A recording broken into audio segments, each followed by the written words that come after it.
there. The views expressed and the opinions given by the individual host and their guests do not necessarily reflect those of Para-X, its affiliates, or its sponsors.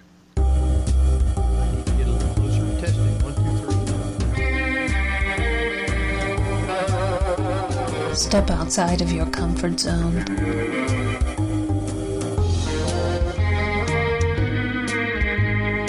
See the world with a whole new perspective. Join us and experience the unexplained on the Paranormal View. And welcome everybody right here to the Paranormal View on the Para-X Radio Network. I want to thank everyone for being with us tonight.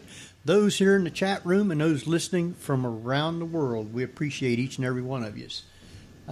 Tonight we got a great show lined up, and there's a lot to it, so we're not going to waste too much time going into different things. I just want to remind everybody, if you do have questions tonight, you can private chat them to H. Foister or Ceiling Cat, and we will get those answered for you. So with that, we got with us tonight Barbara Duncan. Good evening, everyone. And we have Jeffrey Gould. Hello, hello. And we got a great guest lined up tonight. I'm excited. So you guys might as well strap on because we're taking a trip.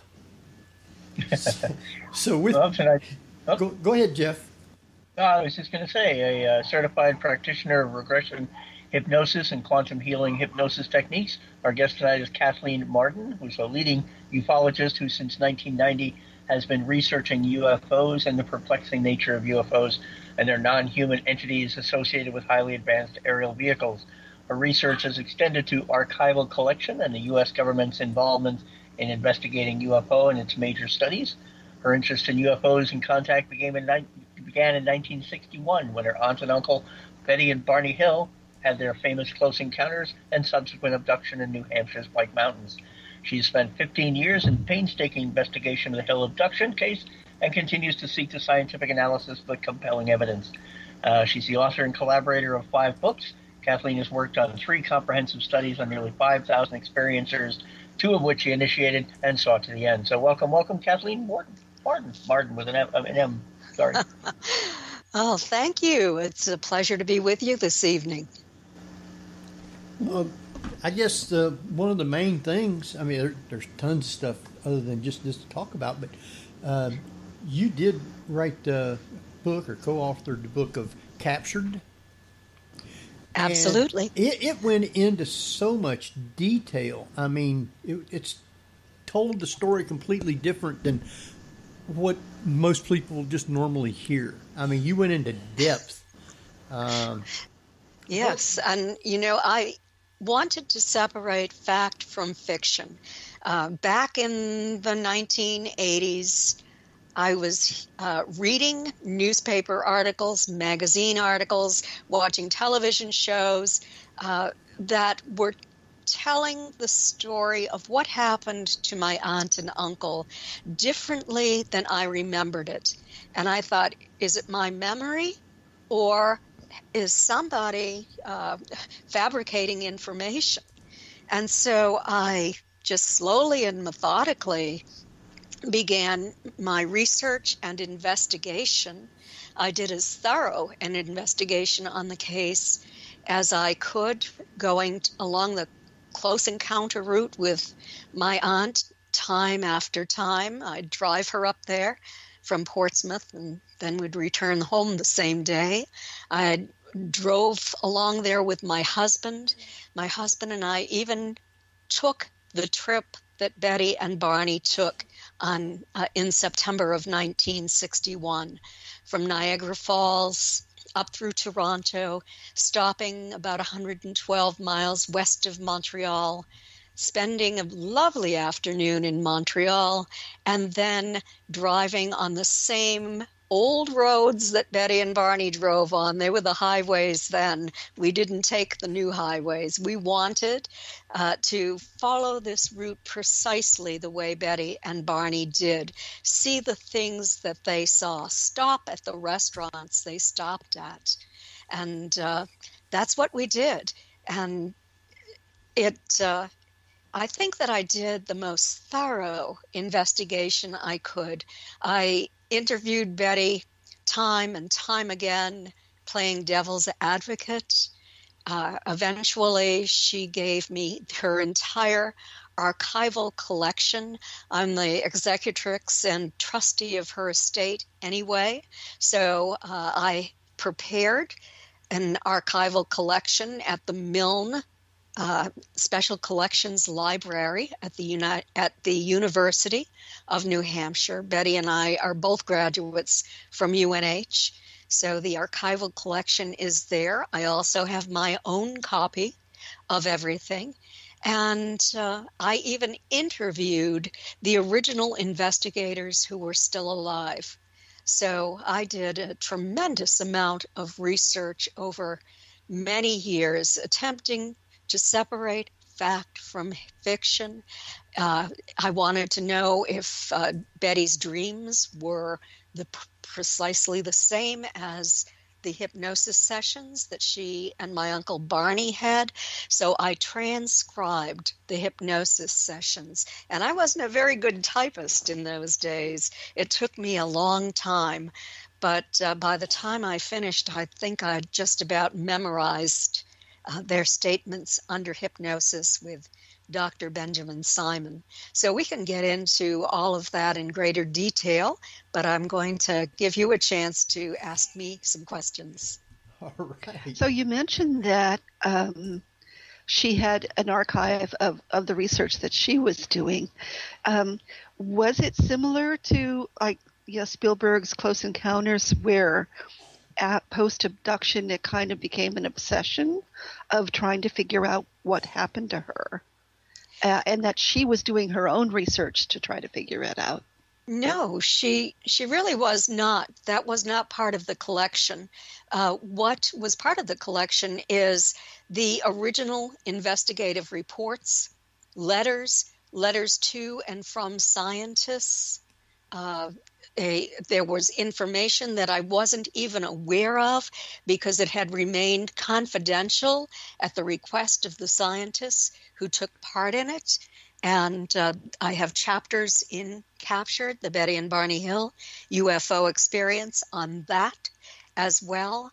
There were the scientific reports from the early analysis of the evidence, and just a wealth of information. The Air Force Project Blue Book reports, the reports written by Walter Webb, who was an astronomer at the Hayden Planetarium, who was the original investigator for the National Investigations Committee on Aerial Phenomena. And I had met him several times and finally went to his home and interviewed him, and he gave me some of his files that were not in Betty's files. So that was really a great experience and contributed a lot of information that I didn't have. So Betty, later on in life, wanted to learn more about UFOs and ETs, and she spoke to many individuals who believed that they had been abducted, but she was highly skeptical of anyone who did not have the level of evidence that she had. And then some of these scientists asked her to take part in CE5 experiments, which are experiments where she attempts to call in craft.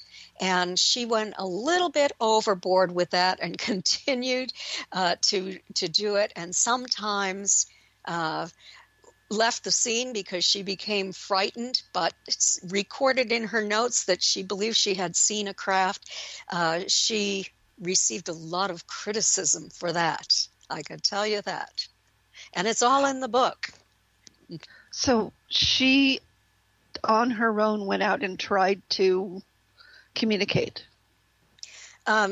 Eventually, first she was doing it with scientists, and they were actually scripting her and gave her instructions on precisely what she was supposed to do. This was Robert Homan and C.D. Jackson, who worked for IBM engineers. And so they scripted her. They were also members of NICAP and were doing a paper, a presentation, and wanted to speak with her. They spoke with her in November of 1961, and it was after the hypnosis when they decided that they wanted to attempt these experiments with Betty. They had asked her to please contact them if she and Barney ever decided to have hypnosis and actually had it. So she was back in touch with them. And they talked her into carrying out this experiment, which she did. As I said, they scripted her, and she and Barney would go to my grandmother's house first. I lived across the street from my grandmother's house when I was a child with my parents and my two brothers. And Betty lived about 20 miles away. She was in Portsmouth, New Hampshire, and we were down in Kingston, a little bit inland, but fairly close to the coast. And so she would ask Kraft telepathically, night after night after night. She would try to be in contact with those entities who had abducted her and ask them to show their craft on my grandparents' farm, and then ask them to land their craft on my grandparents' farm. They saw them, other people saw the craft, and there were at least 2 landings on my grandparents' farm. Wow. There was physical trace evidence left behind, and at least one of those was investigated by NICAP. Okay. But when they landed, Jeff. When they landed, nobody came out, though, right? Not that they could see. My grandmother was very frightened. She was one who saw the craft landing. A neighbor of ours was a commercial pilot, and he was returning home from work that night, and he saw the craft coming in too. So 2 people observed that craft. It left physical trace evidence on the ground. It splayed out some trees, sheared off some part of a tree, and left a landing spot that it looked like a craft had landed there. There were markings on the ground where this landed. So when you were growing up with this, exactly how much was shared with you at the time? Were you trying to be shielded from it, or were they actually explaining to you, hey, something happened to your aunt and uncle? Well, I was 13 years old when my aunt and uncle had their experience. And when they arrived home on September 20th, 1961, Betty called my mother. She and Barney had felt that they had been contaminated. When they arrived home, they felt very dirty. They said they felt clammy. The craft had come so close that they were afraid that they had been exposed to radiation. Mm-hmm. They were afraid that perhaps they would have radiation poisoning.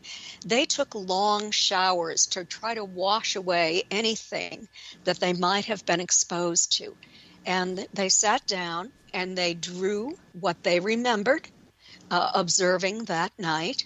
It's in my book, Captured. Mm-hmm. And also, they decided to have a nap. They decided to sleep a few hours. So when Betty was on the phone with my mother, I had returned home from school in the afternoon, and my mother was on the phone with Betty, and I was listening just to my mother as part of the conversation. Betty wanted my mother to contact our neighbor, who was a physicist, and to ask him what she and Barney should do They were afraid, of course, that they'd been contaminated. And so my mother did call that physicist, and he suggested that if they had a compass, they should take the compass out to the car and see how the needle reacted. Now, that is not going to test for radiation. It will test a magnetic field.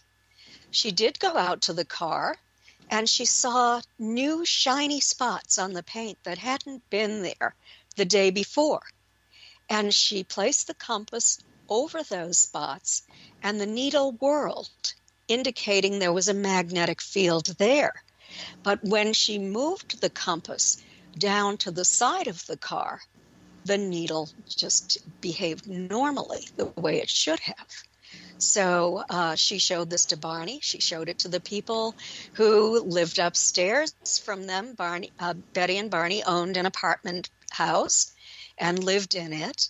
And within 2 days of hearing about this, my family and I drove the 20 miles up to Betty's and Barney's house, and we had the opportunity to see those spots for ourselves. And I had the opportunity to listen firsthand to Betty's story of what she remembered about the craft that came down so low. And she even handed her watch to me that was no longer working. I have that watch now, and it reads 5:15. So I think that what happened is that they had checked their watches at a little after 10 o'clock that night as they were driving through upstate New Hampshire. They'd stopped for a cup of coffee, and they wound the watches. And when they arrived home in the morning, neither watch was working.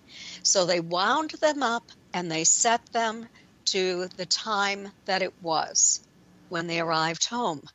And so that's why the watch still reads 5:15, because those watches were broken. They never worked again. So after the abduction and they got back home, was there a part that they kind of like had pushed out of their minds to where they didn't realize that they had been abducted? Well, let me tell you what they remember just before the abduction. The conscious recall that they had was of having at least an hour of driving with that craft coming in closer and closer. And they stopped 2 times. And then it was coming in very close. And Betty wanted Barney to stop the car again. But before he could find a place to stop, the craft surged ahead and descended to within 200 feet of the road. And Barney then had to stop the car in the middle of the road so he wouldn't be directly underneath the craft. And he opened the door. Barney was a skeptic. He did not think this was possible.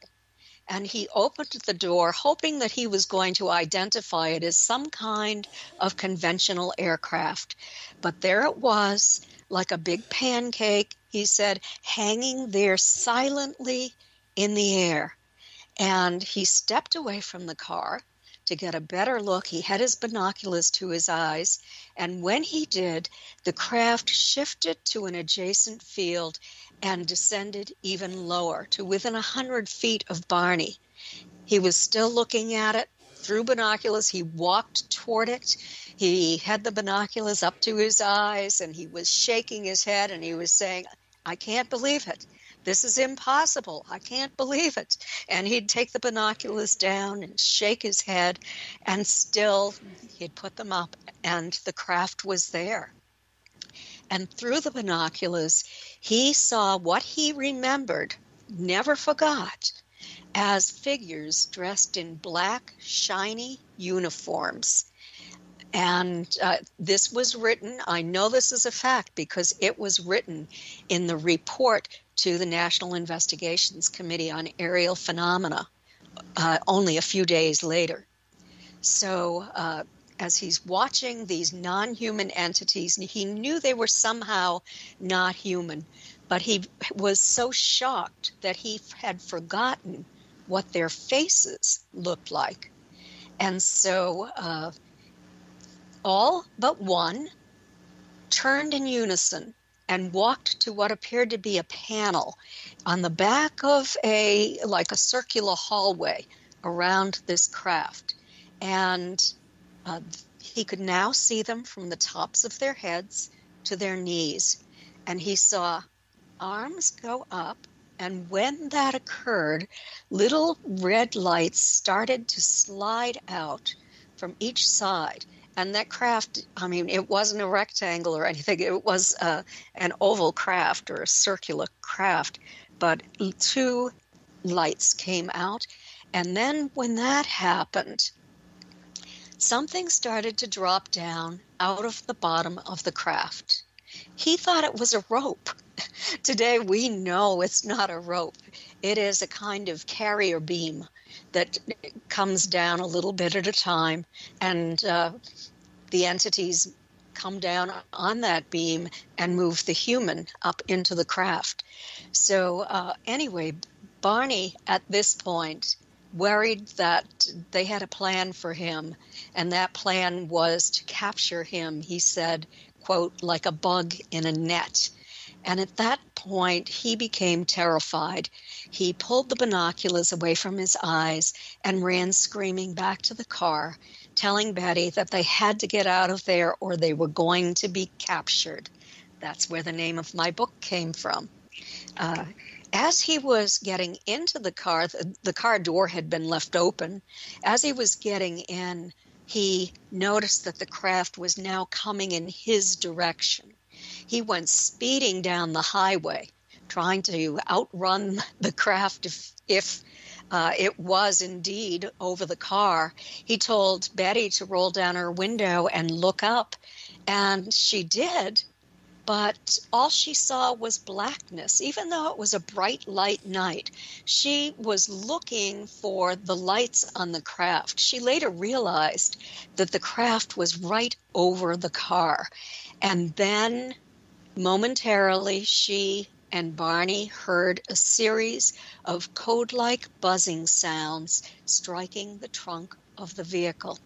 They caused the car to vibrate. It was a 1957 Chevy Bel Air, blue and white, and it caused a tingling sensation to pass through Betty's and Barney's bodies. The next thing they knew, they were 35 miles down the road with very little memory of what happened in the interim. They remembered finding themselves on a dirt road with tall trees all around. They remembered being stopped by a roadblock, and they remembered a fiery orb sitting on the ground, a large one, but they didn't know where or when that occurred precisely. And then they heard a second series of buzzing sounds, and they returned to full consciousness. They didn't see the craft this time.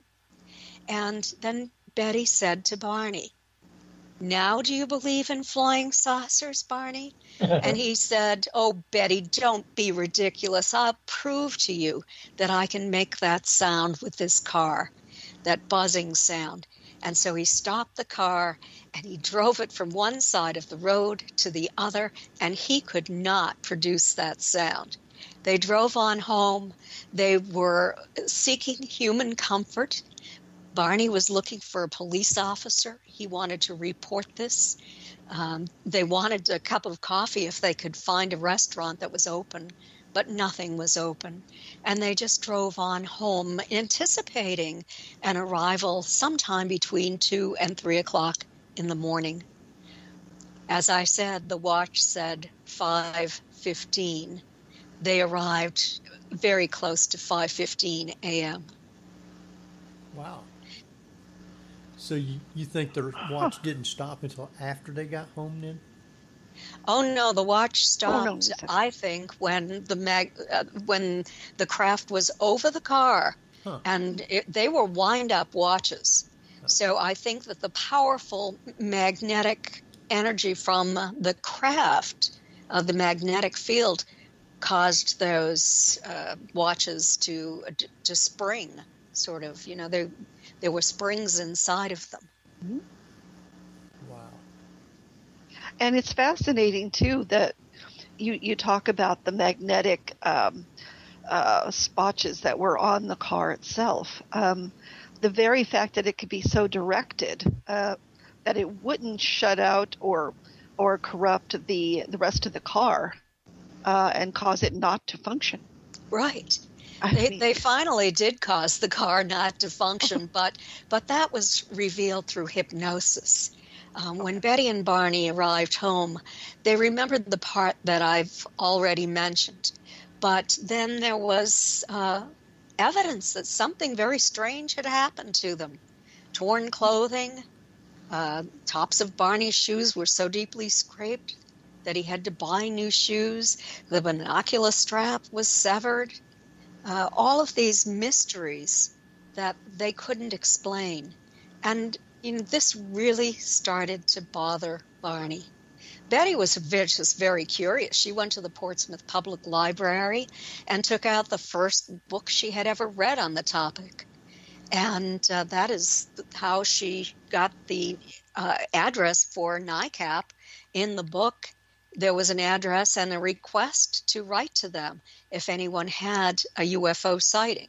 So they did that. That day that that Betty was on the phone with my mother, the chief of police from a neighboring town, who happened to be my father's best friend and stopped by every night for coffee at about 5 o'clock or so, advised Betty and Barney to make a report to Pease Air Force Base. He said that Project Blue Book from Pease Air Force Base had gotten in touch with the police station and asked them to have people file reports with them if they had UFO sightings. So that's what they did. They were good citizens just trying to do the right thing. Betty was a social worker for the state of New Hampshire. Barney worked for the post office. They were active in the civil rights movement. He was black, she was white. He was raised in Virginia and Philadelphia. She was raised on a farm in New Hampshire. And they came together. They met back in 1956 in Hampton, New Hampshire. Well, that really kind of mentally upset Barney. He never could get past or get over it to where he could, I guess, function real good. He had difficulty with that. I think it's because he was the one who had the conscious, continuous recall of observing those non-humans looking down at him, feeling that he was going to be captured, and not knowing what was going to happen next, having this evidence that something that he couldn't explain had happened. He had not believed it was possible before it occurred, and he ended up having so much difficulty over all of this that he developed post-traumatic stress disorder. That's what we call it today. He had developed bleeding ulcers, high blood pressure. He had a tremendous amount of difficulty over all of this. He just wanted to forget about it, to let it go. Even before Betty called my mother, he said, "Betty, let's not ever tell anyone about this because no good can come of it." And so that was his plan, but that wasn't Betty's plan. She walked to the phone and phoned my mother. Wow. So Barney basically was exhibiting the same type of behavior that most assault victims would behave. Yes, absolutely. And this is the reason why he was referred to Dr. Benjamin Simon.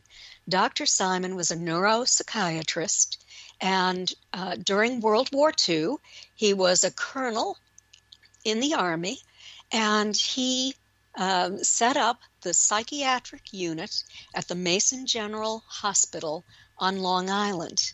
And he had a tremendous amount of success in working with veterans or soldiers who were coming back from the war and had physiological symptoms that were psychogenically induced. And other psychiatrists were not as successful as Dr. Simon. He developed a method to get to the truth, to get to the precise thing that caused this physiological symptom, this conversion hysteria is what they were calling it back then. And so there was a movie even made about his work, Let There Be Light. It was a John Huston propaganda movie. And you would see a soldier go into his office who was wheeled in a wheelchair because he couldn't walk. And Dr. Simon did therapy with him and said, okay, stand up and walk. And the soldier still was not able to walk. And Dr. Simon got to the precise cause. There would be always something else, not just that one event, but other things in that person's life that all contributed to that. In this case, he wasn't able to walk. When Dr. Simon had finished his hypnotherapy with this soldier, you could see him playing baseball and running the bases at the end of the movie and then getting on the bus to go home to his family. So Dr. Simon was amazing. He was at the top of his field. He taught at Harvard. He taught at Yale. And he at one time had owned his own private psychiatric hospital as well. And so he was the perfect person for Barney to see. He did not believe that UFOs were real, but that was okay because Barney was his patient being treated for his a medical condition. And Betty just happened to go along with him and asked to be hypnotized as well. So Dr. Simon agreed that he would see them, and he would see them separately.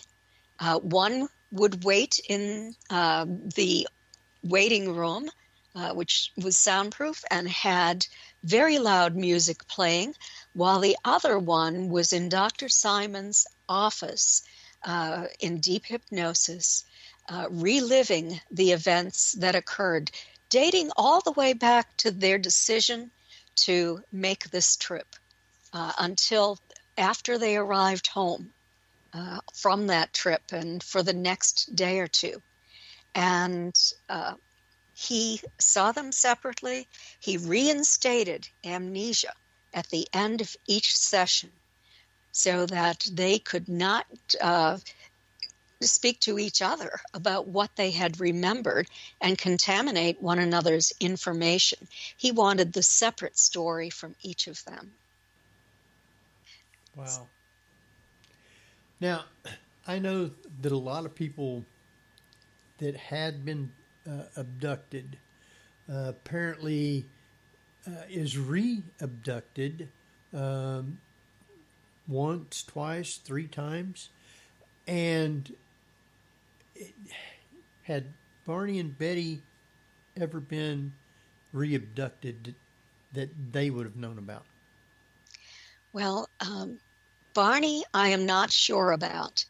My mother thought that he might have been because he was down behind my grandparents' house on the farm. He always liked to walk the backlands of the farm when they would come down from the small city of Portsmouth, and which was about once a week. sometimes twice. And they weren't able to find him one day, but there was a craft scene down there. So we don't know if he was or not. Let me put it that way. For Betty, there is evidence in later hypnosis tapes that I have with Dr. James Harder. Dr. Harder was the leading abduction researcher in the United States back in the 1960s and 70s. And he worked for the APRO, for the Aerial Phenomena Research Organization, that was headed up by Coral and Jim Lorenzen. They were located in Tucson, Arizona. And so Dr. Harder had hypnotized Betty. I knew him, he's now passed, but he would visit and sometimes I was gone. I was off with my first husband to graduate school at Cincinnati, and I was going to graduate school part-time while he was full-time.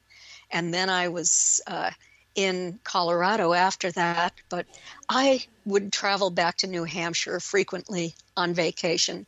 I was close to my family, so I saw Jim Harder when I would go back sometimes, and then when I moved back to New Hampshire in the early to mid 1980s, Dr. Harder also came to visit. He was hypnotizing Betty, and he worked with other members of the family as well. Wow. Yeah, and there's one sentence in this book that really just sort of gave me chills, and that was when Betty was talking with evidently the leader, and she was asking him, if you decide to come back and get me, how are you going to do that? And his comment was that if they made the decision to find me, they would. They always knew how to find people. Yes, they always knew how to find those they were looking for. He was escorting Betty from the craft. They'd already taken Barney down, but she was really angry because she wanted to keep a souvenir as evidence that it happened. And they wouldn't let her keep it, and she was refusing to leave without it. But she finally gave up. The leader escorted her down that path, and she invited him back to speak with people who had more knowledge than she had. And so she had said to him, he said, "I don't know. It's not my decision to make." And he said, "Maybe I'll be able to come back." And she said, "Of all the people on this world, how will you be able to find me?" And he said, "We can always find those that we want to find." So, it makes me wonder, maybe Betty had an implant. Maybe this was not Betty's first time. But, yeah. I didn't consider those things. Well, I considered the implant, but when she was alive, toward the end of her life, but she refused to have an autopsy so that they could look for an implant and remove it. So that was the end. Wow. Yeah, I mean, when you stop and think of even that, and still she was so brave, in my opinion, because she really wanted to know what the heck they were about, and not feeling so much like a victim, which I found really amazing. Betty was a very brave woman. Let me give you an example. She was a social worker who worked in child welfare and adoption, and ended up being promoted to the position of supervisor. But one of her foster children, a teenage girl, was holed up in a hotel or a motel room with her boyfriend, who was an escaped criminal. and the police were outside, guns drawn, trying to talk this girl out. And so Betty got on the bullhorn and said to her in no uncertain terms, "I'm getting tired of waiting out here for you. Get dressed and get out of that motel room right now." And sure enough, Betty walked up to the door, and the girl came out, and Betty took her back to the foster home. That's how brave she was. Wow. She's tough. She was. I could see her going up against an alien saying, yeah. She would go up against anyone. Well, that's kind of evident because she was talking to the people on the spaceship. Yes, when she lost her fear of the leader, she did. Before that, she was terrified. She told me that there was one of the little guards who are about 3.5 feet tall. They're the typical grays. They might not even be sentient beings. Their heads are much larger in proportion to their bodies than the taller grays, who are about 4.5 to 5.5 feet tall. They only move when told to do so. He was on guard outside the examining room as she was being examined, and terrified him, or he terrified her. She closed her eyes through a lot of it because she didn't want to look at him. The taller ones were more human looking, but not human, resembled more of an Asian looking individual, but they were completely hairless.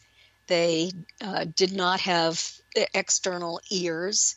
They had a slit for a mouth, fairly large slanted eyes that rounded around to the sides a little bit, and all communication, as far as I know, from what I've gathered from talking with Betty and listening to the hypnosis tapes too, where Dr. Simon asked about that, is that communication was telepathic. But Betty understood the one that she called the examiner, who was more like a physician, and to have an accent. And when they opened their mouths to speak with one another, she and Barney actually did hear a sound that was more like a mumming or a humming kind of sound.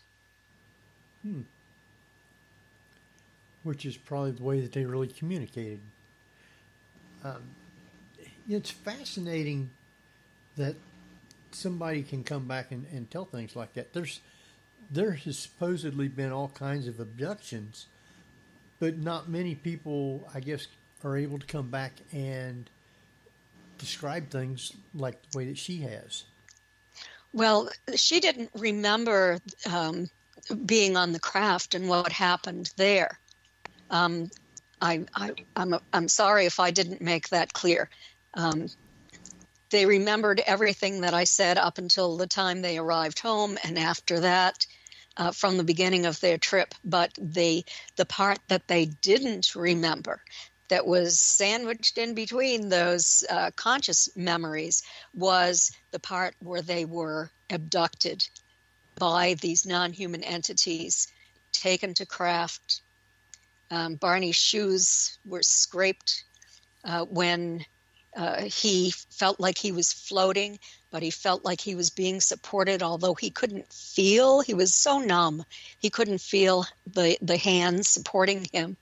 And only the toes of his shoes were bumping along the rocks. Betty was being escorted, and when they were ready to take her onto the craft, she fought for her life. That's another example of how brave Betty was. She kicked the entity next to her And in doing that, she tore the hem on her dress down and tore the lining from waist to hemline. She was fighting for her life, and then they pointed something at her and regained control of her.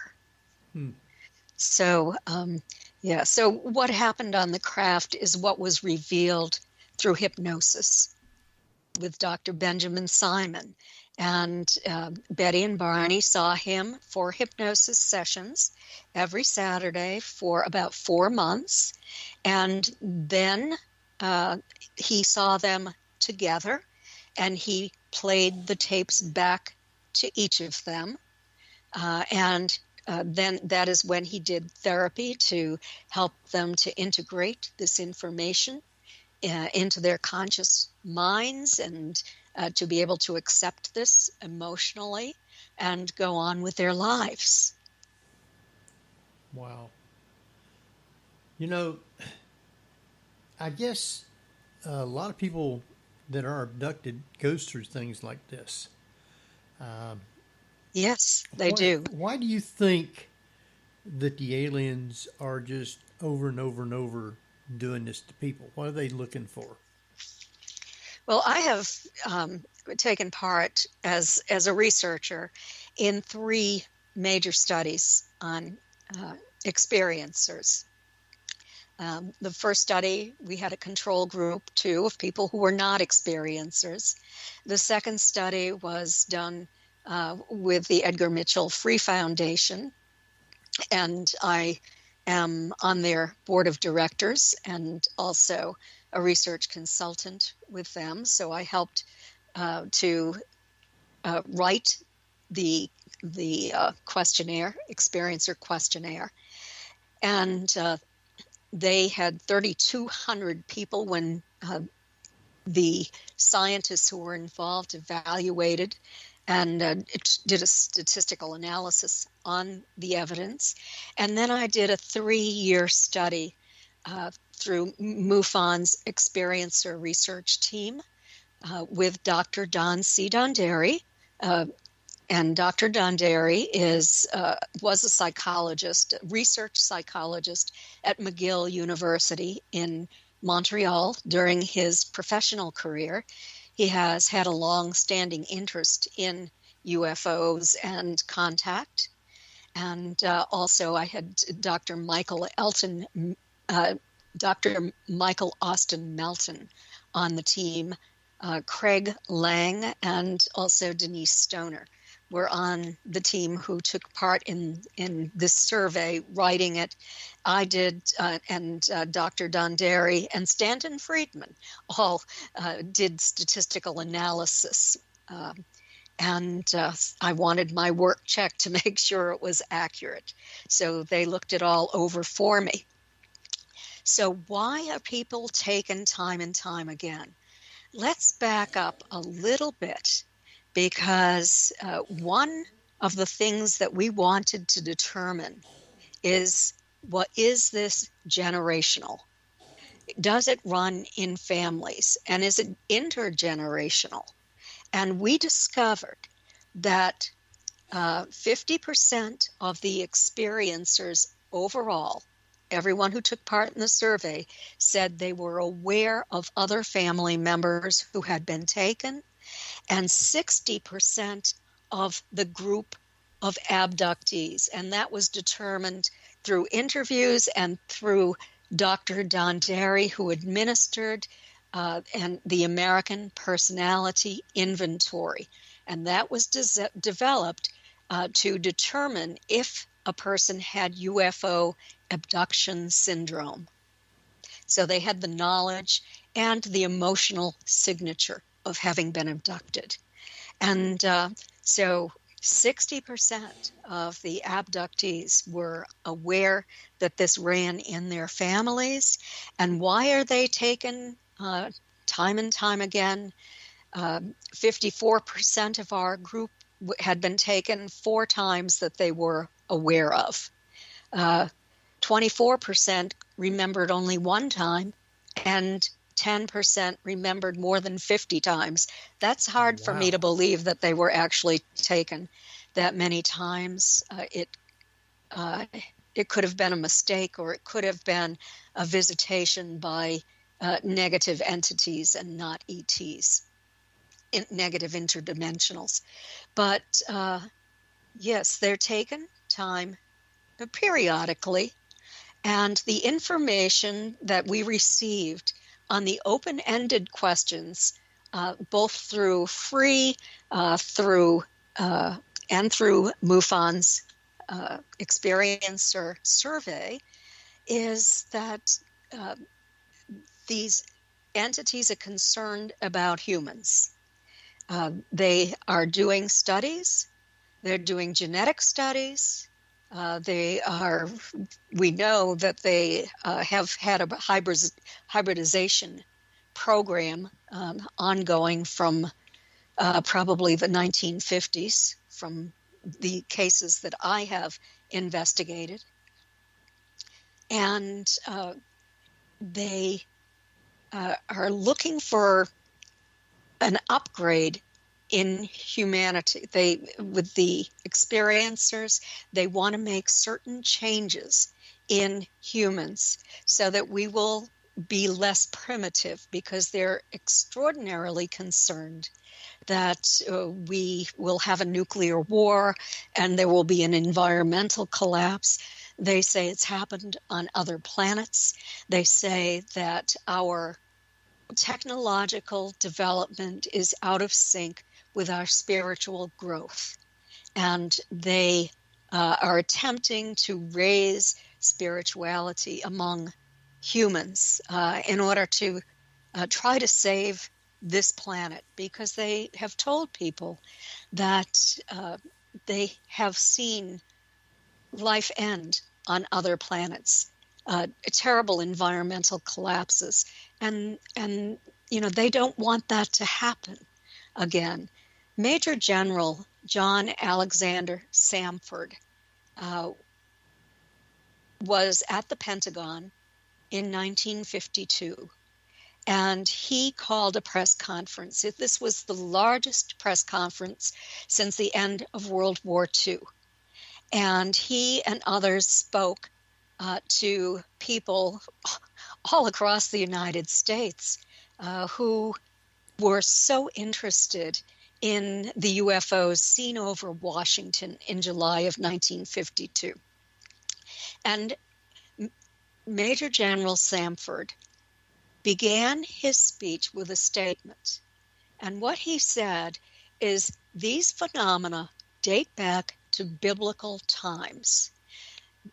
In our past, they have come back about one time every 100 years. And he said, but they came back in this century and they didn't go away. And he said the Air Force is studying this carefully and conservatively. We're not going to be too upset about this. It's going to be very methodical. But what he was saying is, this has been going on for a very long time. So these entities have told experiencers that they have had a long-term interest in our planet, and they stayed here because we had developed nuclear capabilities. They eventually saw that we were capable of going out into space, and they certainly, I believe, would want to protect themselves from humans whose major activity is tribal warfare.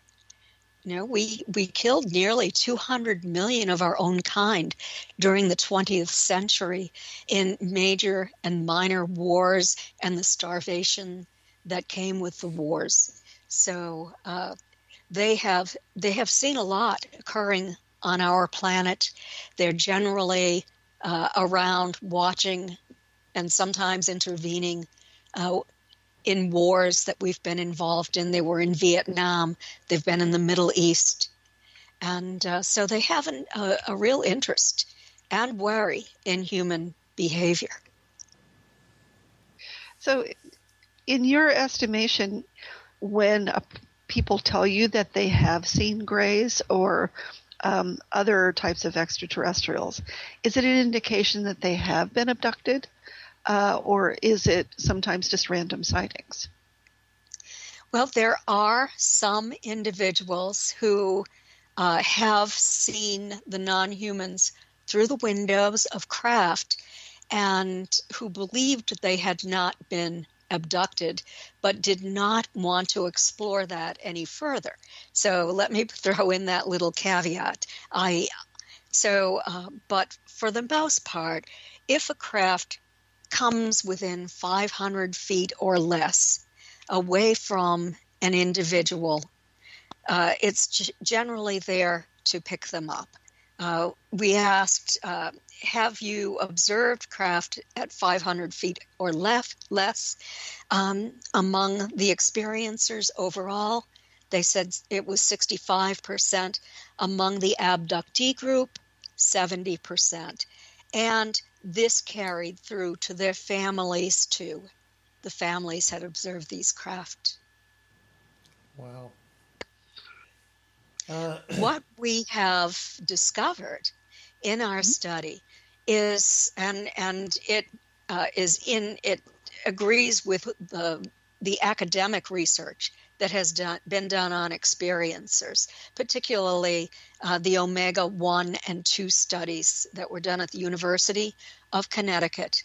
And experiencers not only become more spiritual, 95% of the abductee group, 69% of the experiencers overall, but they become more psychic or intuitive at a very high percentage. They become empaths, where they can feel another person's emotions. And I've thought about that. The best way that an extraterrestrial can change a human is to cause that human to feel the pain that they cause to other humans, or that they inflict on other humans. You won't want to harm other humans if you feel their pain. And that is clearly the result of our research. This is occurring at such a high percentage. It cannot be ignored. Go ahead. Okay, so I have taken one of the questionnaires, and I'm not sure who did it. It was so long ago. But you bring up a very good point, because one of the questions is how do you feel about stories of people being tortured, et cetera, along those lines, and can you empathize with that? So I'm beginning to wonder if you're right on the mark there about some of what's being inflicted is the equivalent of a galactic taken behind the barn and spank 'em sort of thing, for lack of a better way of putting it. But is it more of a teaching approach? It is, I think, a teaching approach. There is this transformation. The thing that is so interesting to me is that experiencers have all of the symptoms of near-death experiencers. And that was part of this Omega 1 and 2 study. They had two groups, one near-death experiencers and one UFO abduction experiencers. And then they also had a third group of people from the general population. And so compared the results of these groups. And it makes me wonder. I've talked to 3 physicists about this, people with PhDs. And what I asked is it indeed scientifically possible for experiencers to be taken through a solid surface, such as a wall or a ceiling or even a glass window? So many people have said they have been taken directly through. And so the scientists all said, yes, it is possible. They said, theoretically, everything has a vibrational frequency. And when you have that vibrational frequency, if you can line up the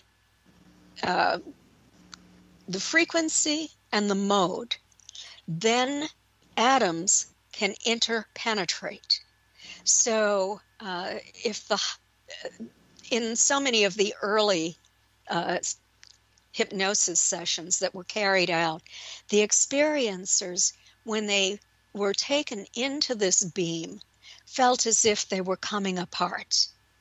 And I'm wondering if this is a kind of thing where they do undergo a near-death experience through this process, or if this is something that is just imparted to them on the craft. I don't have the answer, but the scientists told me, remember, 99.9% of the atom is empty space. And so theoretically it is possible, and we have even done it in a laboratory using neutrinos, which are very tiny. So we're far behind them. But if they're, 500 years, 1,000 years ahead of us, what kind of technological developments have they made?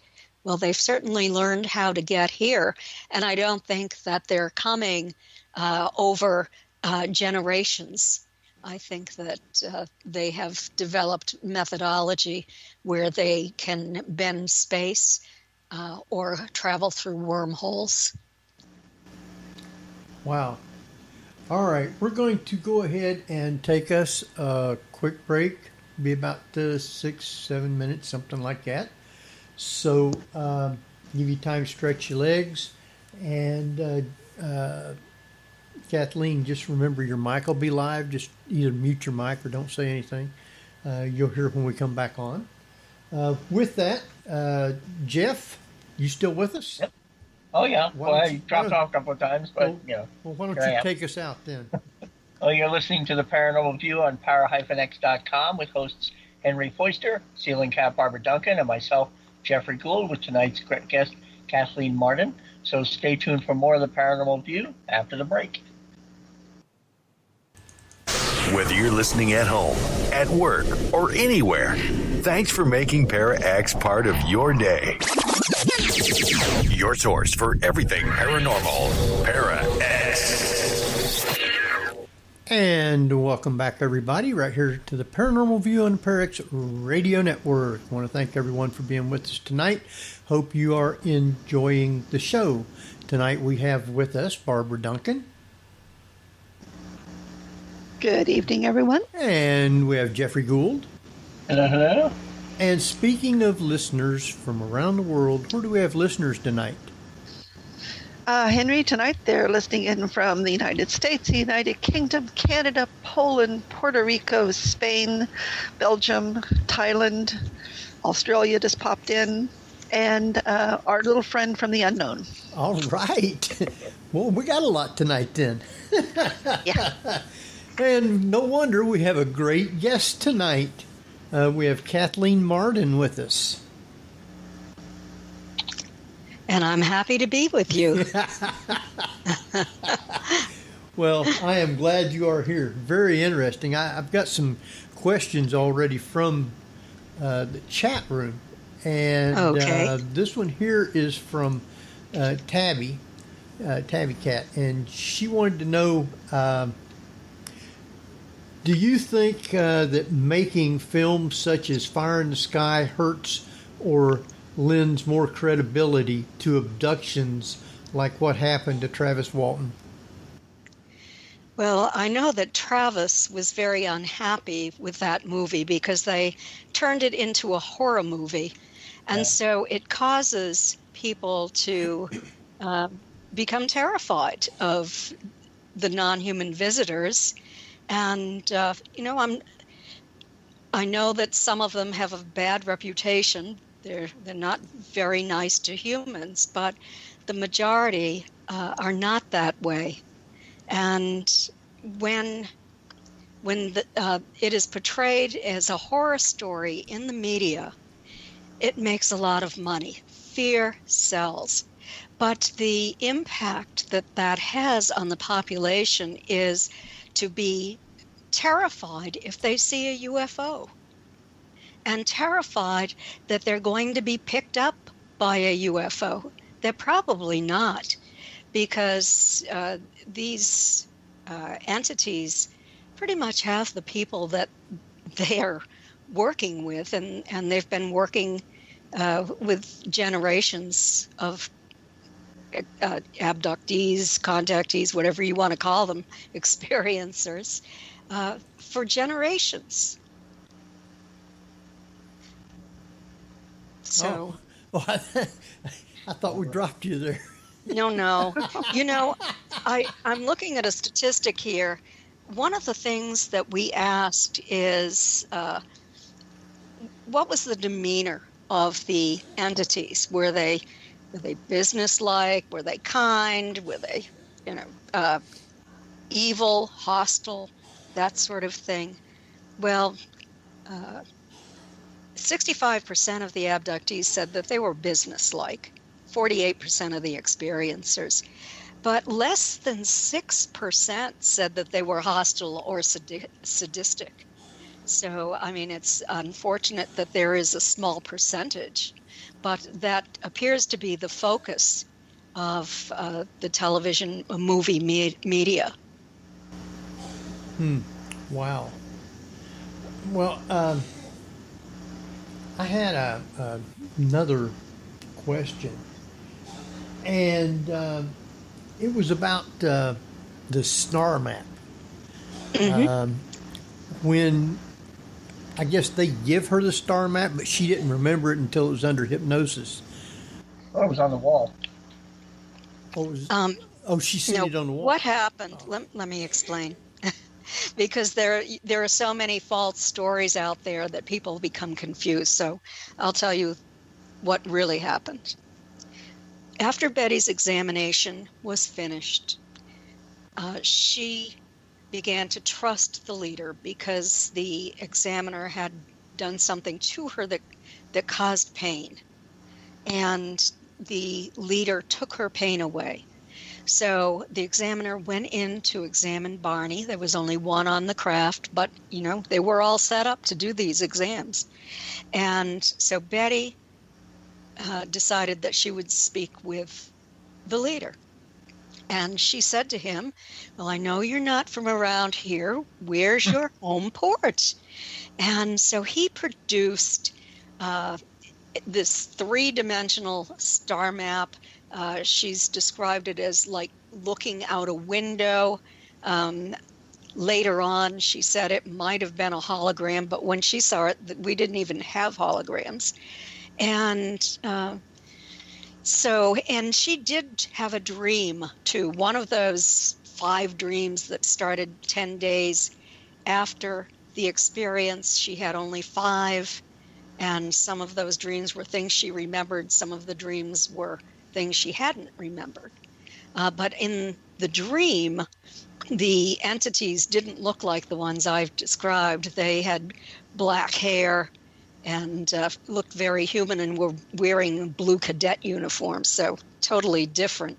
But in the dream as well, Betty was shown a star map that pulled down from like the ceiling, just like in a 1961 classroom anywhere in America. And so that was the dream. But when she remembered this under hypnosis, it was she saw it in 3 dimensions. And there were 2 stars in the foreground, one the size of a quarter, one probably closer to the size of a nickel. And then there were 4 more stars that were connected by solid lines. One of them ended up being our sun, but she didn't know it at the time. 2 lines to that, 2 lines to 2 others, and 3 lines to 1 other, and then 5 lines between the 2 large stars in the foreground. Also, there were other stars that were connected by dotted lines. And then there were 3 stars that were not connected at all. The dotted lines, Betty understood, were expeditions. Just maybe, I don't know if they'd ever been there or if it was just a plan to go there. And then, of course, there were the other 3 unconnected, so I guess no plans to go there at that point. So Betty, under hypnosis, remembered this star map, and Dr. Simon told her, gave her the post-hypnotic suggestion that if she could remember it accurately, and if it didn't bother her too badly, that she could go home and draw it and then bring it back in to him to show him. So she did. She went home and she drew it. Fortunately, she had a photographic memory, but she was a little worried about perspective. I can't imagine trying to just put a 3-dimensional map on paper, but that's what she did. And a woman from Ohio, a brilliant woman by the name of Marjorie Fish, saw that star map in the first book that was ever written as a result of, well, it came about because Betty and Barney's story went public as the result of a violation of confidentiality in 1965. It was just devastating to them. And then they agreed to permit a professional writer to write their story.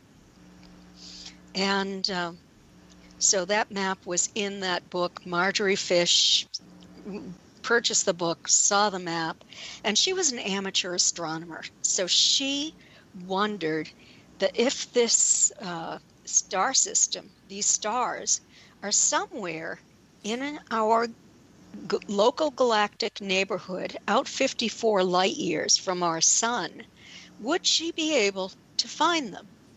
And so she went to the university. She couldn't take the astronomical catalogs out.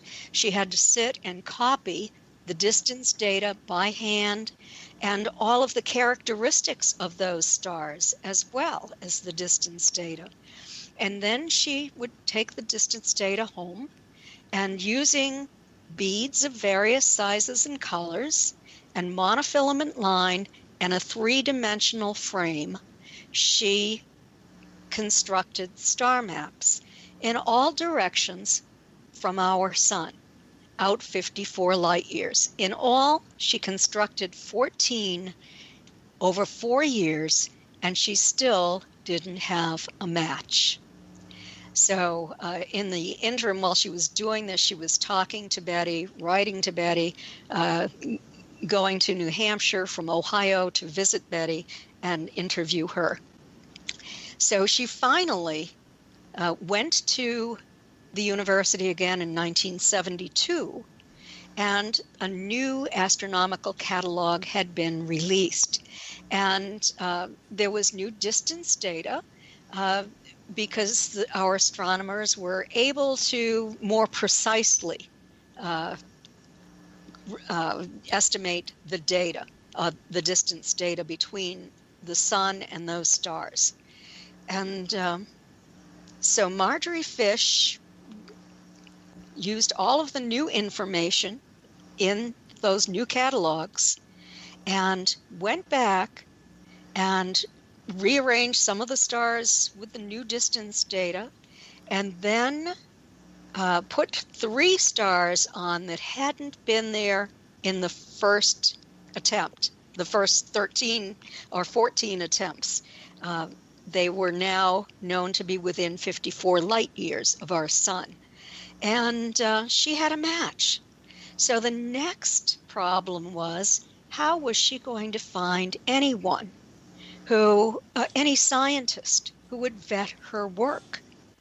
And so Coral Lorenzen from APRO.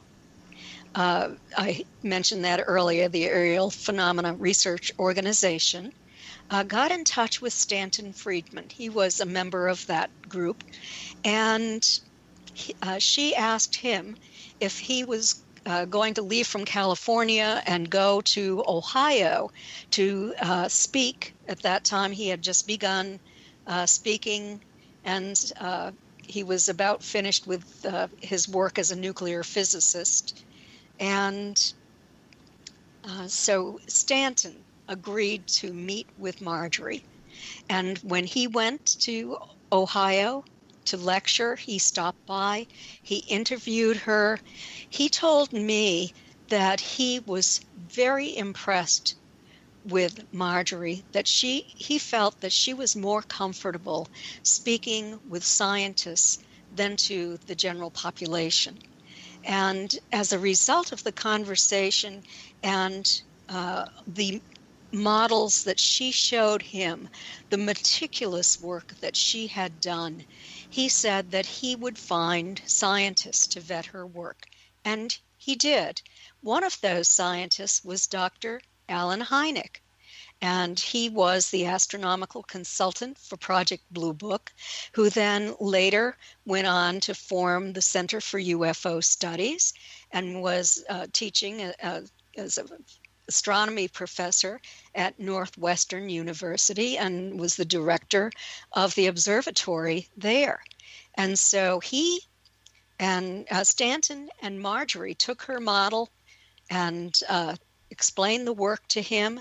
He looked everything over and did the calculations and said he was impressed with her work. It was accurate.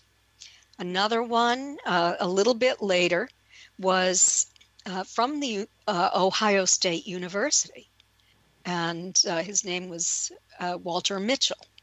And his class used computers and did computer-generated models and discovered that Marjorie's map was accurate. So there was a lot of accuracy there. There was another one who did a statistical analysis and said that there was one chance in 1,000 that Betty could have sketched this just as coincidence. And had the star pattern identified. And then other astronomers who looked at this were impressed because they said that if they were spacefaring astronauts going from Zeta Reticuli, they would travel to the stars that these entities from Zeta Reticuli came from. So, and Zeta Reticulum is it's a constellation, the constellation the Net, and it's in the southern hemisphere. It cannot be seen from the northern hemisphere, and is very dim from the southern hemisphere. 38 light years away from our sun, and 39 and a half light years from our sun. And so a very long distance. Alpha Mensae is on it. Our sun is on that map. 82 Eridani is on the map. And Gliese 86 is on the map. So all sun-like stars. Wow. And, that was quite a coincidence that all of these stars are sun-like stars, even though 5% of the stars in that portion of our galactic neighborhood are sun-like. And all of the sun-like stars were on Betty's map. Not only that, but they were in a plane, like pepperoni on a pizza, as opposed to raisins spread out through a loaf of raisin bread. So that meant, since they were on this plane, that it would be easier. They would not be traveling long distances from one to the other. So it made sense logically to the astronomers who really studied this. It would be interesting to go back now and see, since we have the technology, how many of those systems have Goldilocks planets around them.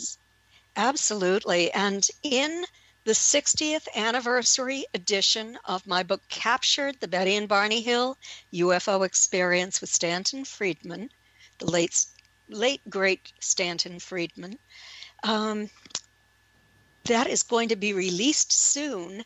And you can even purchase it from my website now. I have purchased copies already. My website is Kathleen-Marden, MARDEN.com. But there has been an update by an astrophysicist on Betty's star map. Very interesting. Wow. Yeah, it's on Amazon now, and it is riveting, folks. You really want to purchase this book. Yeah, I purchased it. They just said I can't get it till the 1st of April sometime. Well, the link will be on the report page, and that'll be on the Paranormal View Facebook page. So yeah. It's even going to be sold at Walmart and Target. I was surprised when I saw that. Awesome. Yes. Wow. I guess my next question is, with the latest congressional action that requires the government to start releasing more information, have you been able to uncover any evidence that may have been hidden from your current research or previous research concerning Benny and Barney's abduction? No, I haven't. And I have to tell you that I know that when this story went public back in 1966, the Betty's and Barney's file was sent from Wright-Patterson Air Force Base, where Project Blue Book was located, to the Pentagon. So I know that there was great interest in them at that time. And in the book, I wrote about two Air Force officers who did a graduate work, had to write a thesis, and the thesis they wrote was, should Project Blue Book be reopened?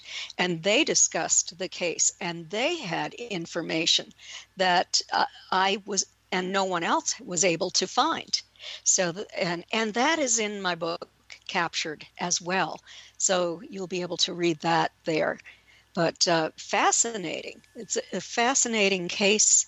I have absolutely loved doing my investigation and research on this for now 31 years.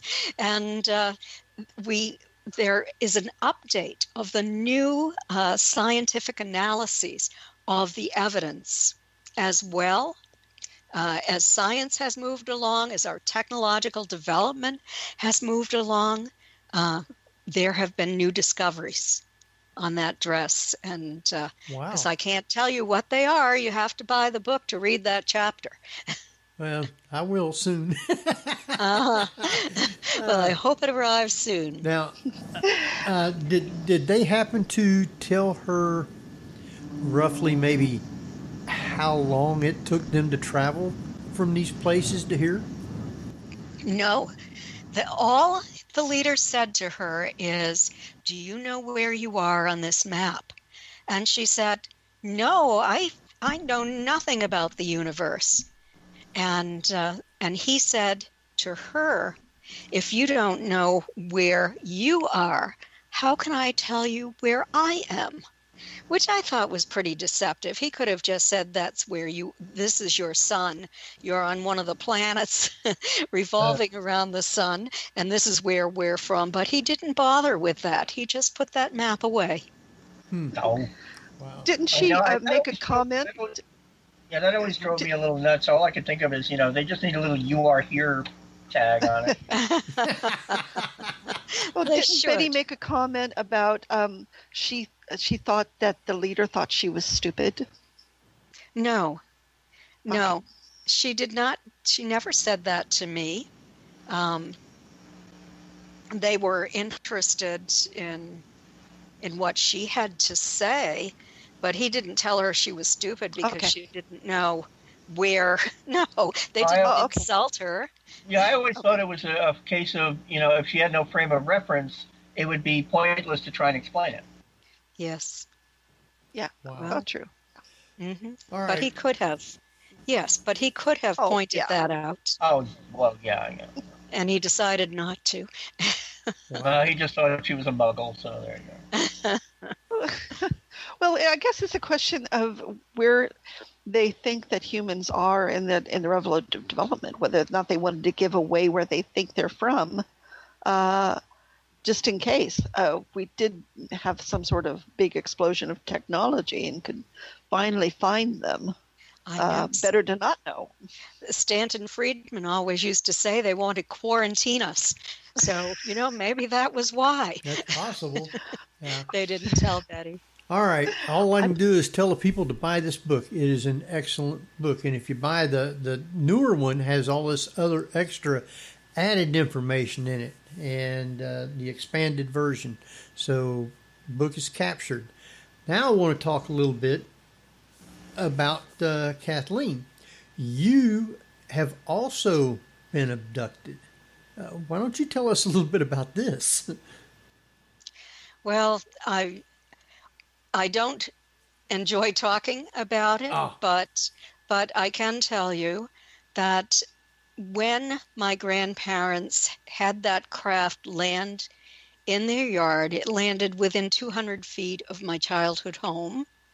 And my mother and I remembered being taken to the craft. We were very traumatized by the experience.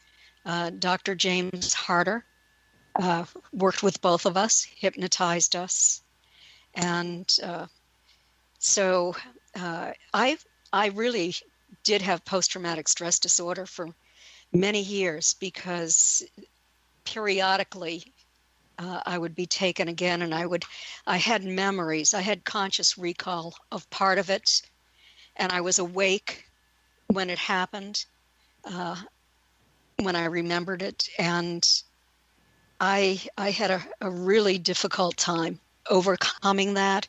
It wasn't until probably 10 years ago when I had hypnosis by an individual who was very kind and gentle and not looking for the information that researchers looked for, but just wanted to assist me in overcoming this fear. And I became part of a support group as well. And it really, really helped. I lost my fear. I'm, as you said earlier, I'm a hypnosis practitioner. I decided to do that because I had written a paper way back in the 90s on hypnosis, all of the academic studies that I could find. And I thought, well, it would be good if I could do this practically as well. And so I hypnotized myself. I gave myself keywords that we use in hypnosis for rapid induction. And by doing that, I use it when I can't fall asleep at night. But if entities come into my environment, then I can give myself this rapid induction by saying 3 words to myself, and I become very calm and relaxed. And so it really helped me a lot. And I have no memory of having a hybrid children. I do have a memory of being shown tubes, very, very large tubes, cylinders that had kind of a greenish, grayish fluid that I thought was viscous. And there were fetuses developing in those. I don't know if they were grays or if they were humans or what they were. I just remember being shown those. I was treated well, very nicely, respectfully, and I finally overcame my fear. And during my hypnosis sessions, I remembered them calming me and telling me, we won't harm you. You have nothing to be afraid of. We love you. And they weren't just saying love, they were throwing love. And that's what they do. I've found out since in these studies that they actually project love out to experiencers. And it's the most profound love. It's greater than human love. So, that really helps to overcome one's fear of what is occurring.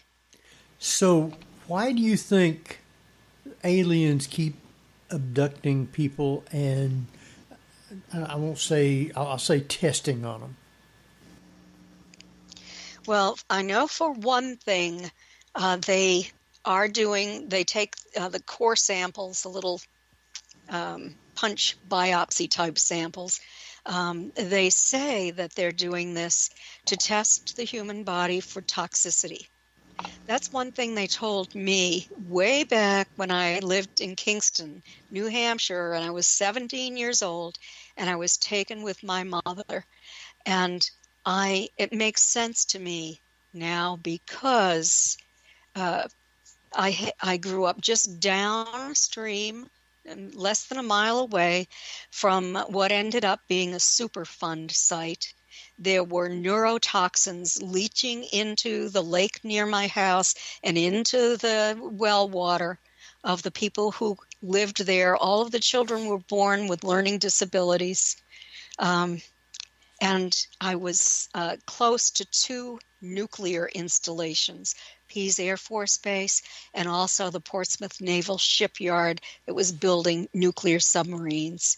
So Wow. that makes perfect sense to me. They also have told other experiencers that they are doing this hybridization process, not only with humans, but with all animals and plant life as well, all flora and fauna, sort of like Noah's Ark. They use this material when they terraform other planets, and so that life can live on those planets. And they are also keeping it so that if we destroy this planet, they will have all of that DNA. They seem to be masters at DNA. Wow. And I always wondered if that hybridization program was even possible, because how could they mix human DNA with their own? Either they're doing some kind of gene splicing, or they are us in the future, or somehow related to us. Wow. Or is there another planet with humans on it that we simply just don't know about yet? Well, there could be. There very much could be.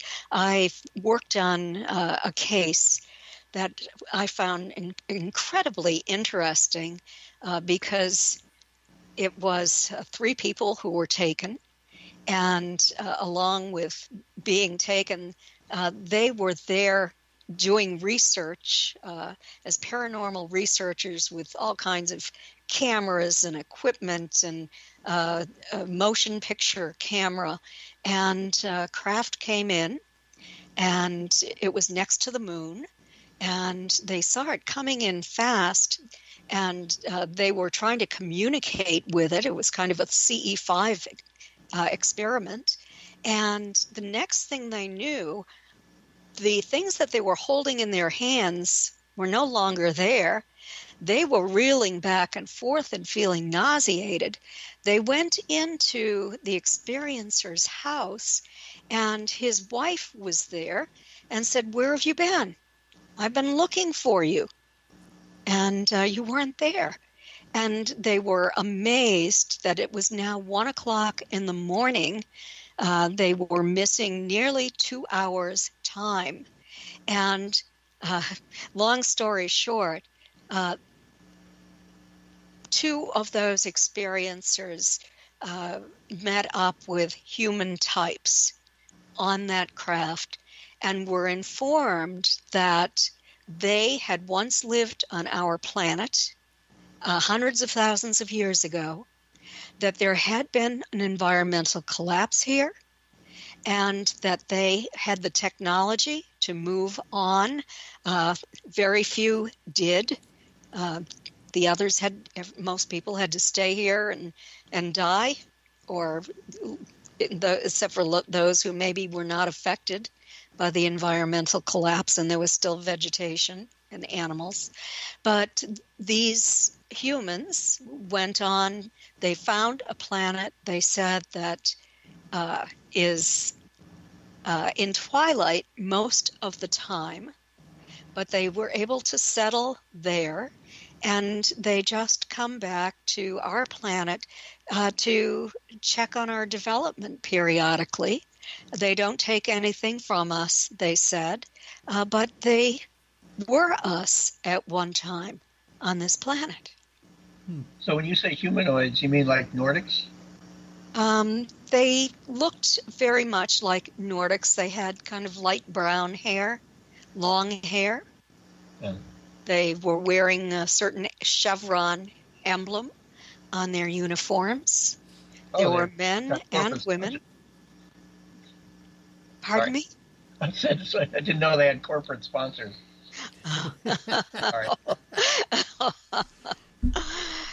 So a very interesting case with a lot of evidence, because that video camera did not shut off immediately, and they were able to capture video of the non-humans coming into the human environment on a blue beam and dropping off that beam and hitting the ground.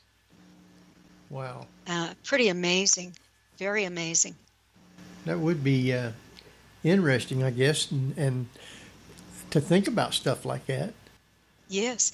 And the experiencers have copyrighted all of that film, but they have given me permission to show it at the conferences that I speak at this year. So I know that, I'm hoping that 2 conferences are going to be on. They're planning it. If I can't do it this year, I'll have to do it next year, but I do have permission from them to introduce them to America and the rest of the world, I guess, and to show their film. So where's these hopefully 2 conferences going to be at this year? Well, I'm going to be speaking at the Roswell UFO Festival over the 4th of July. And we think it's a go. We're expecting a large crowd. We've been vaccinated and are ready to go, even if we have to wear masks. And then the other one is in northern Michigan. And if you go to my website at Kathleen-Marden, MARDEN.com, I have a section on the menu at the top that says conferences or speaking engagements, something like that. Just click on that, and you'll see the conferences that I am aware of that are so far on for this year. I know a lot of people aren't having conferences. They're just thinking about doing online conferences. But these people are hoping to have physical conferences. And, I just can't wait. I just love working at conferences, lecturing, showing my PowerPoint presentations, and speaking to the people who come to my vendor table, because most of them have had their own UFO sightings or contact experiences, or they're scientists who are very interested in the topic. Wow. And I just put those links in chat, so those of you in chat, you can see that. Great, thank you. Las Vegas, Nevada, in July.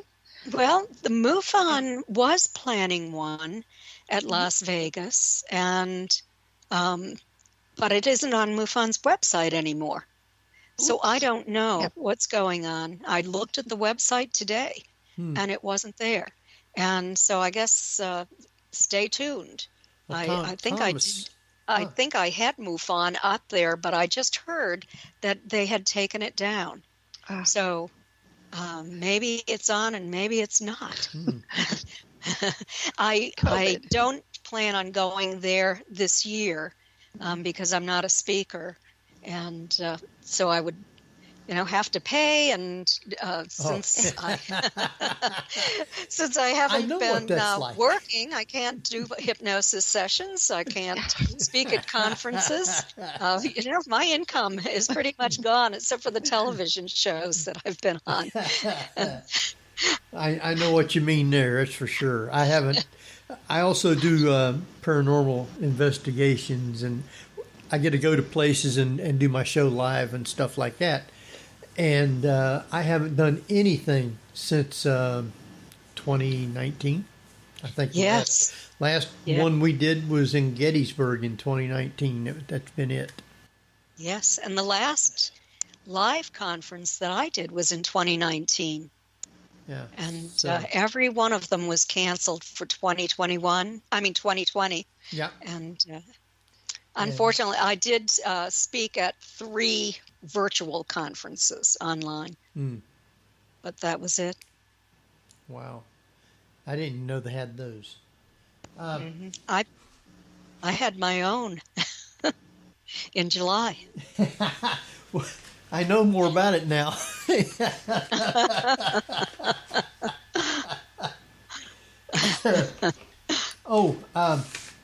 One of the other questions I wanted to ask you was about their car.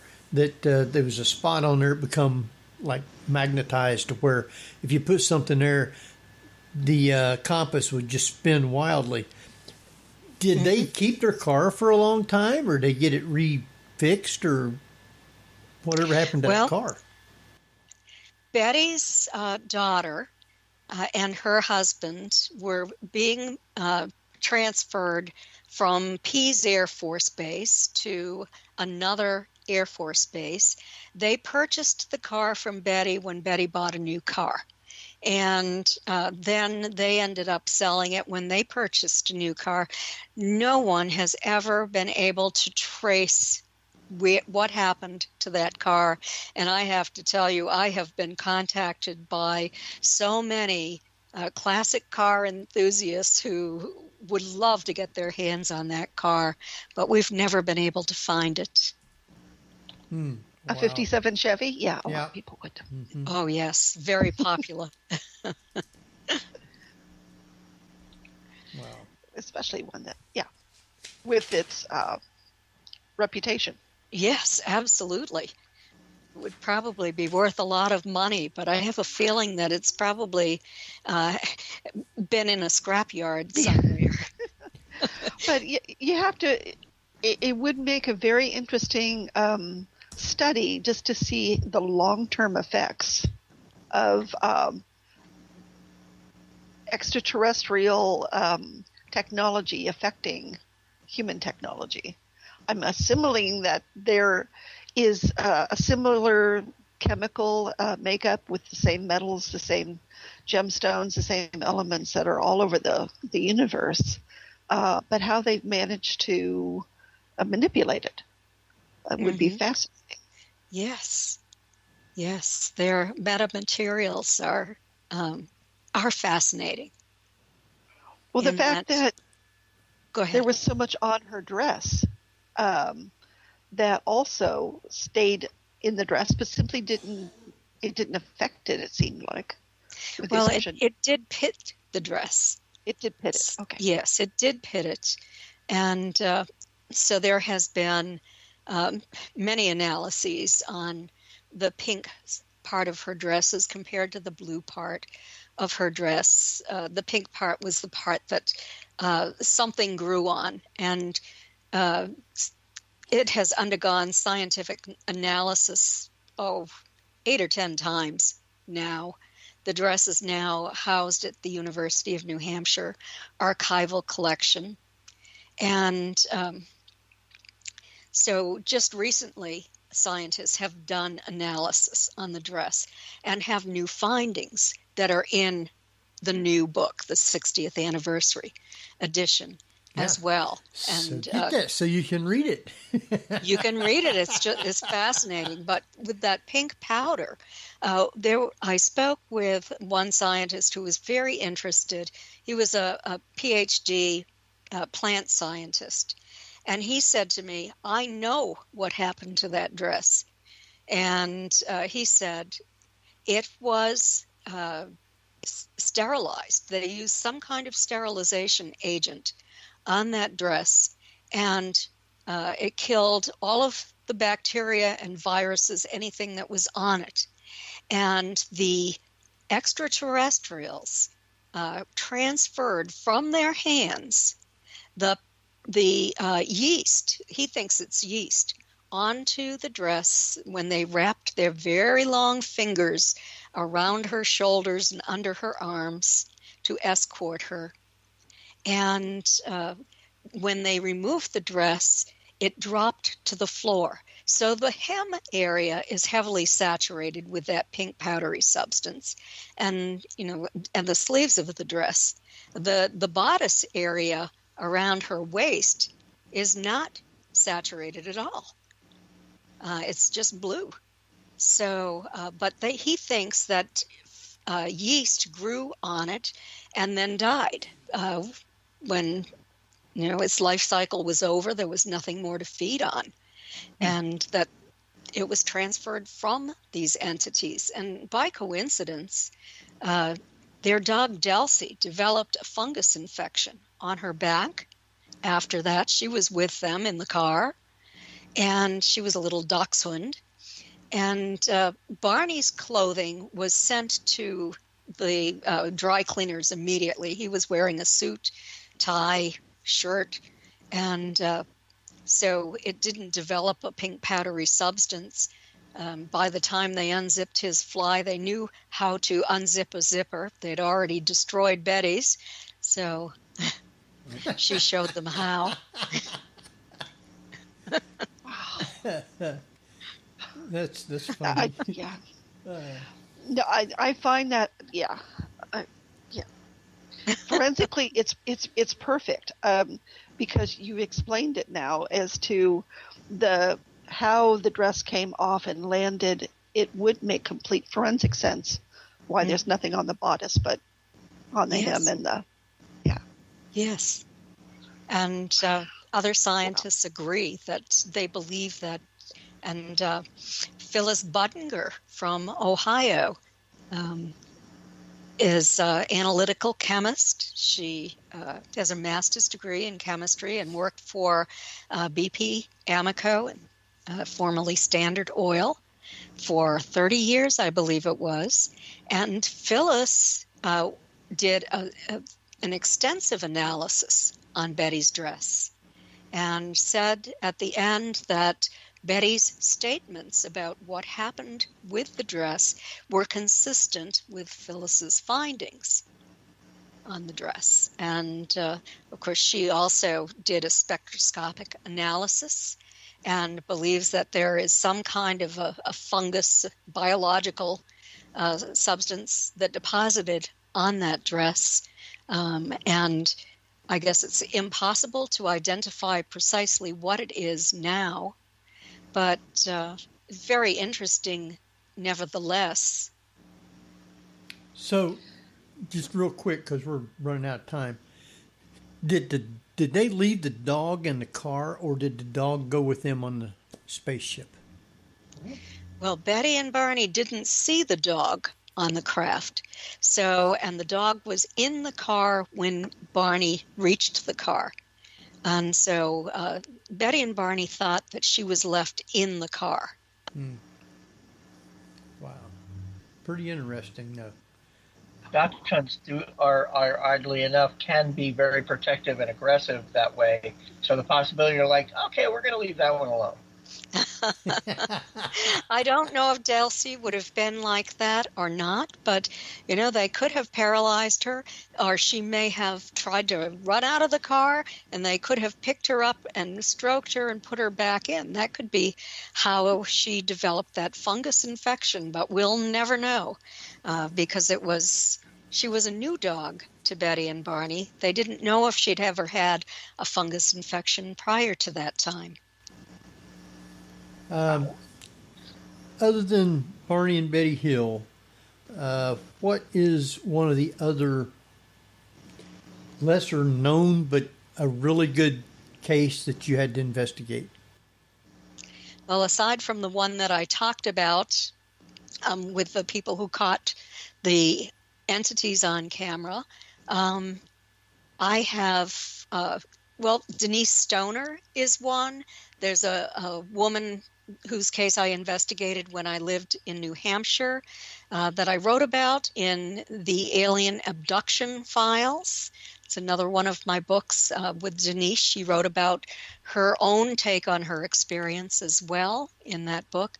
And I wrote Extraterrestrial Contact, What to Do When You've Been Abducted.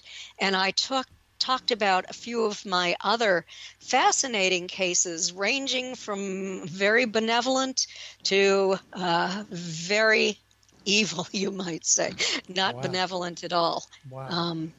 So it runs the gamut, and I wanted a well-rounded perspective in the book. So I only have a couple of minutes. How much time do I have to tell about it? No, not really, because we're going to be wrapping up. Okay. We ain't got 2 minutes left. Which However, means we're going to have you back. that's exactly what I was going to say. Or you can just purchase those books and Yes. read the story now. We can do that, but we'd like to have you back on too sometime. Well, I would love to come back on again sometime. All right. Thanks for inviting me. I want you I have to say, the first time I saw the whole title of Extraterrestrial Contact, What to Do When You've Been Abducted, it reminded me of a kind of brochure Homer Simpson would pick up saying, "Oh, so you've been abducted by aliens." A lot of people were apprehensive about purchasing that because it said you've been abducted on it. And the envelopes that I send the books in are not very good. I have to tape them. And I've had people contact me and say, thank you for taping the envelope so that no one could open it and see what I was ordering. Wow. All right. We want you to give out where people can reach you again, and if you're doing anything soon. And then we want you to stay on till we're off, and we'll talk with you for a minute. Okay, sure. Well, you can go to my website at Kathleen-Marden, MARDEN.com, and I have a lot of things on the website, including contact Kathleen. I have consultations. You can book a 1-hour consultation with me. I am so overwhelmed with work that I cannot speak with anyone on the phone because I receive dozens of requests every week. I just couldn't do it any longer. So the people who are willing to pay for a consultation can speak with me. All right. With that, we're going to see you next week at the same time. We'll have Thomas Wortman as a guest. So until then, this is Henry Foister. Cool. And Barbara Duncan. All right. We'll see you next week at the same time. So good night, everybody. You've been listening to the Paranormal View on the ParaX Radio Network. Join us again next week at the same time for more of the Paranormal View.